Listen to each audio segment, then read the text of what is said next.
Well, a number of former RNC heads, some of them current bigwigs in the Republican National Committee, co-signing, co-authoring, you will, an op-ed talking about the rules are the rules. Former RNC National Spokesman Kevin Sheridan agrees on that. The rules being, of course, the minimum delegates you need to become the nominee for the party, right?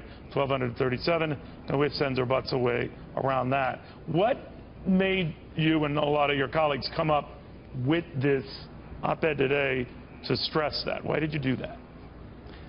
Well, I think they did it on their own, but I think it was a smart move for them to do. And, you know, these are former RNC chairmen with decades of experience, decades of commitment to the conservative cause, to the Republican Party. They've been electing Republicans since Donald Trump was a Democrat in the 80s and 90s. And, you know, they want to remind people that there's a process here. It's a fair process. It's the same process that goes all the way back to the 1850s, 1860, and nominated Abraham Lincoln and everyone else in between. So they're trying to remind people that it's not a plurality, it's a majority. The word is majority, and you need that 1237 to be the nominee of the Republican Party. You know, a lot of Trump folks would look at that and say, well, it's a cabal of these guys trying to stick it to Donald Trump. You say what?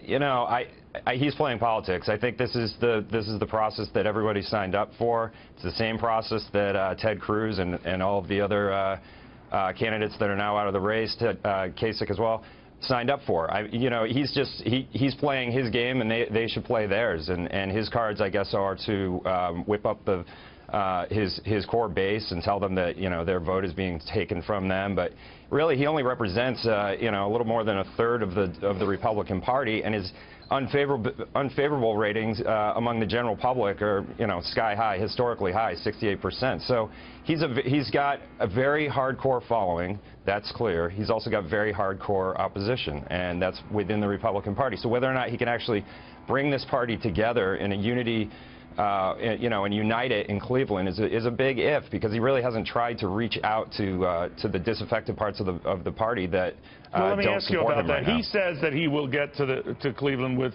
more than enough of the delegates necessary to be, you know, the nominee on the first ballot. He says up to 1,400 in a memo that went out. Others say he'll be close, maybe not quite at that level, but close to or just at the 1237 level. If that is the case, and it's anyone's guess, do you think everyone can hold hands and move off into the general election?